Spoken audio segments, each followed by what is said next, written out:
இப்போ இந்த பப்பாக்காயை ஃப்ரீசரில் போட்டு வைக்க போகிறேன்.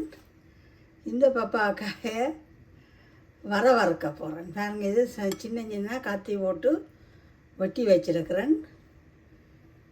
இதைத்தான் எடுத்து போட்டு வெட்டினான். இதை ஃப்ரீசரில் போட்டு வைப்போம். இதுக்கு நாங்கள் கேரட் போட்டும் வறுக்கலாம். இப்போ பப்பாக்காய் வரையண்டா எங்களுக்கு நல்ல விருப்பம். இது கூடுதலாக சிங்கிள் ஆக்கலாம். இந்த செய்கிறவ இதை ஸ்க்ரேப் பண்ணி போட்டு நல்லபடியாக மிளகு தூள் போட்டு வறுத்தா சூப்பர் டேஸ்ட்டாக இருக்கும். கறியும் காய்ச்சலாம். டயபெட்டிக்காரருக்கு மிகவும் தரமானது. பாருங்க மக்களே, கனடாவில் பப்பாப்பழம் இதுன்ற விலை $7.30. பார்த்தீங்களே, அவ்வளோ பெரிய திறமண்டி இல்லை. வெட்டி பார்த்தா தான் தெரியும். இப்போ நான் இன்றைக்கி ஒரு பப்பாக்காய் வாங்கி வச்சுக்கிறேன். எவ்வளோவான பிஞ்சு பப்பாக்காய், ஆக பிஞ்சும் இல்லை, ஒரு நடுத்தரமான பிஞ்சு. இதை வச்சு கறியும் காய்ச்சலாம். நான் இன்றைக்கி இதை வச்சு வறுக்க போகிறேன். இப்போ இந்த பப்பாக்காயை தோல் சீவி கொள்ளுவோம். அதனால் இப்படி சீவலாம்.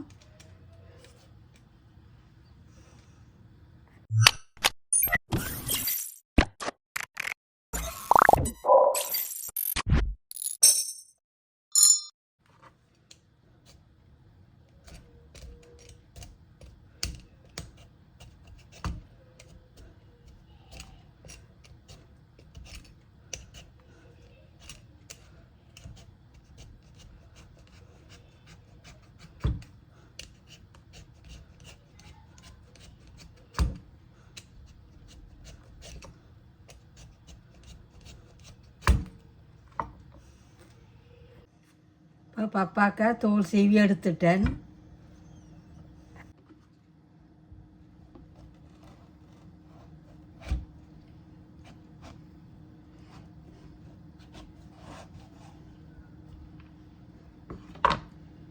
இந்த ஒரு பப்பாக்காய்ன்ற விலை $3.42. சாரி, $4.34.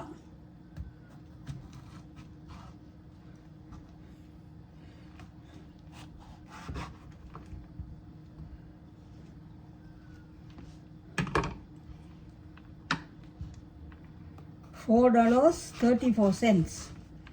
வேறுங்க பப்பாக்காய் விலையை இலங்கை காசுக்கு 800 வருது ஒரு பப்பாக்காய். இதை இப்படி கீழங்கிலமாக வெட்டி போட்டு ஃபுட் ப்ராசஸரில் ஸ்க்ரேப் பண்ண போகிறேன்.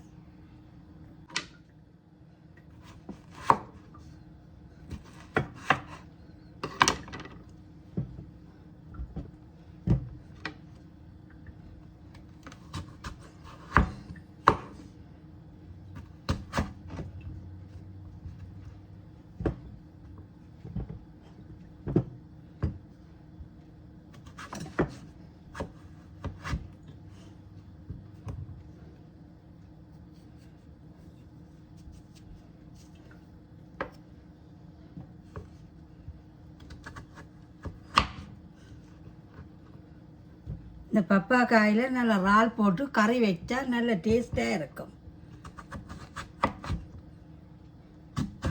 இறால் கூனி போட்டும் வறுக்கலாம்.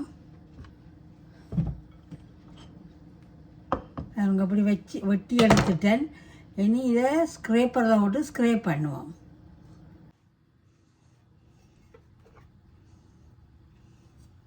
இப்போ இப்படி ஒரு ஸ்க்ரேப்பர் எடுத்து வச்சுருக்கிறேன். இதை ஃபுட் ப்ராசஸரில் போட்டுக்கொள்ளலாம்.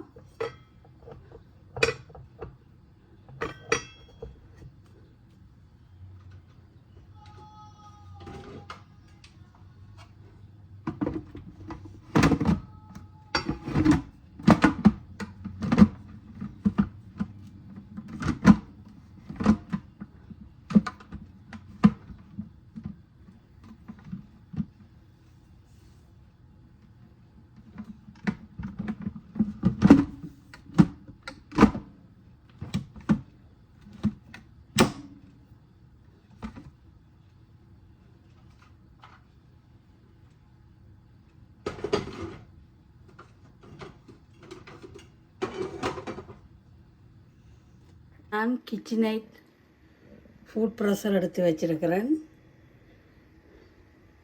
இப்போ இந்த ஃபுட் ப்ரெஷரில் இந்த பப்பாக்காயை ஸ்க்ரேப் பண்ண போகிறேன்.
பாருங்க மக்களே, எப்படி பப்பாக்காய் வந்து ஸ்க்ரேப் பண்ணி போட்டேன்.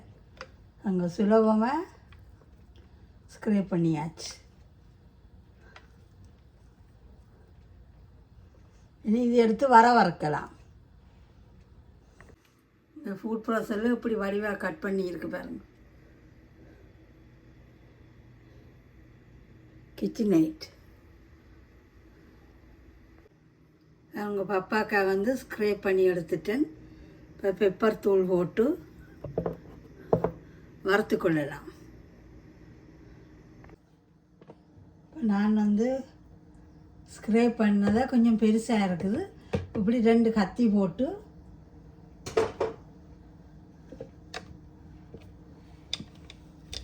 சின்ன சின்னதாக வெட்டி வச்சுருக்குறேன். இதை ஃப்ரீசரில் போட்டு வைக்கலாம்.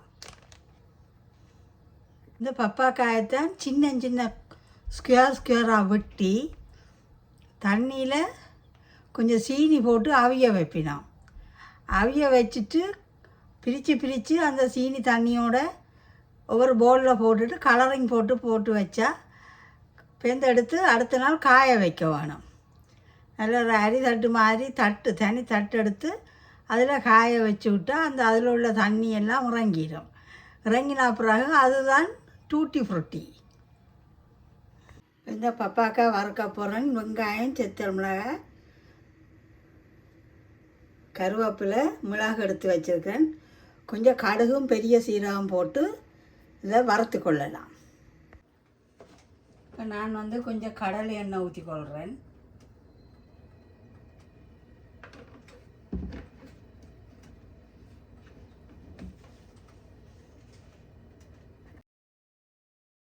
இப்போ இறால் எடுத்து வச்சுக்கிறேன். இதை சின்ன சின்னதாக வெட்ட வேணும். இப்போ கொஞ்சம் பூண்டு போட்டுக்கொள்கிறேன்.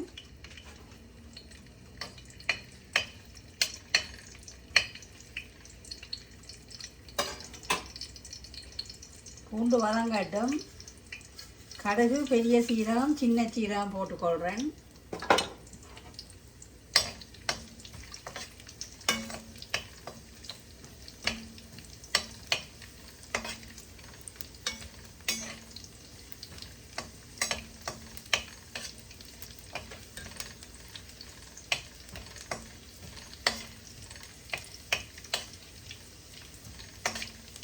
பூண்டு எண்ணெயில் போட்டால் இந்த எண்ணெயில் உள்ள கொலஸ்ட்ரால் எல்லாம் பூண்டு இழுத்து போடுமாம். வெள்ளைக்காரம் கூடுதலாக எண்ணெய்க்கு பூண்டு போட்டு தான் பட்டரில் பூண்டு போட்டு வதக்கினோம்.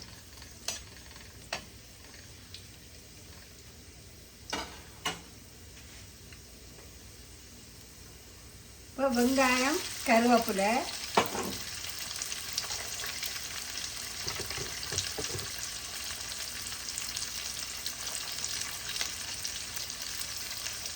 வெத்தல் மிளகாய்,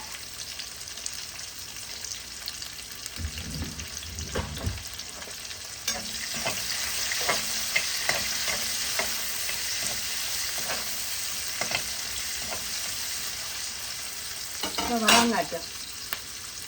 இப்போ வெட்டி வச்ச இறாலை போட்டுக்கொள்கிறேன். இறாலும் போடலாம், இறால் கூலியும் போடலாம். கப்பா வரைக்கும் நல்லா இருக்கும். சும்மாவும் வறுத்து சாப்பிடலாம், நல்லா இருக்கும். கப்பா வரை வறுத்து புட்டோட சாப்பிட்டு பாருங்க, அவ்வளோ டேஸ்ட்டாக இருக்கும்.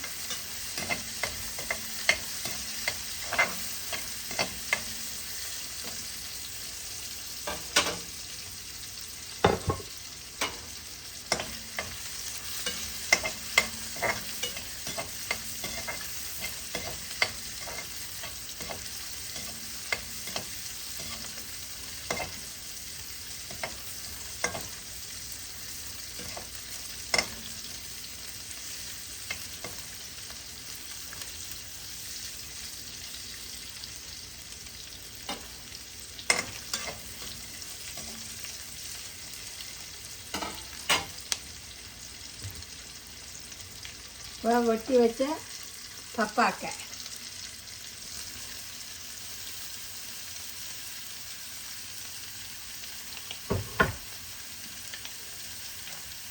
கொஞ்சமாக உப்பு தூவிக்கொள்கிறேன்.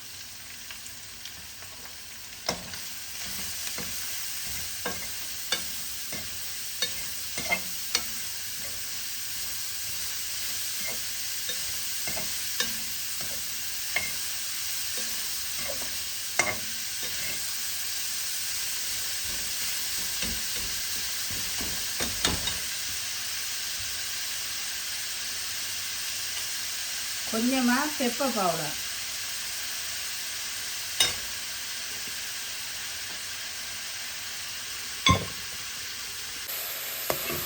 பெப்பர் போட்டாச்சு.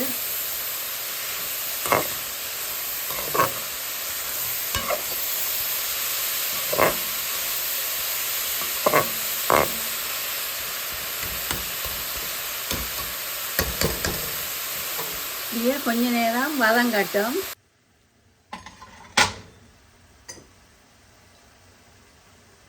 இப்போ கொஞ்சமாக தண்ணி தெளித்து மூடி அவிய விட வேண்டும்.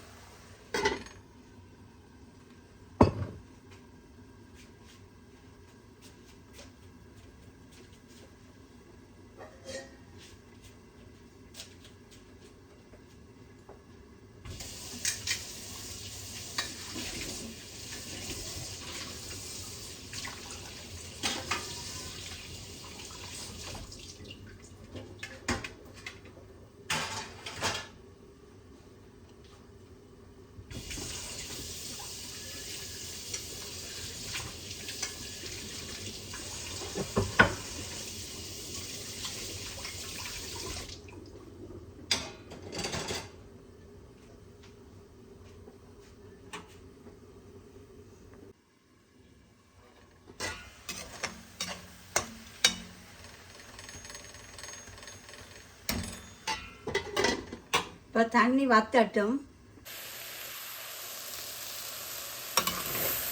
இப்போ தண்ணி வந்து வத்திட்டுது. தேங்காய்ப்பு போட்டுக்கொள்கிறேன்.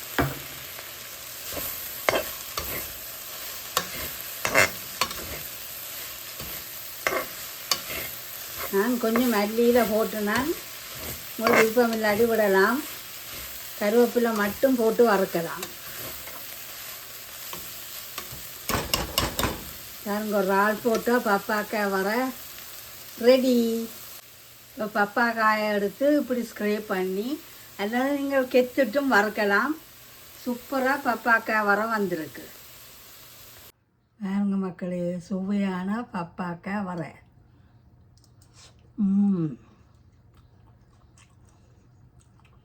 மிளகுத்தூள் போட்டோன்னு நல்ல வாசமாக இருக்கும். சும்மாவே இந்த பப்பாக்கா வர சாப்பிடலாம் பாருங்க, இறாலும் பப்பாக்கா வரை.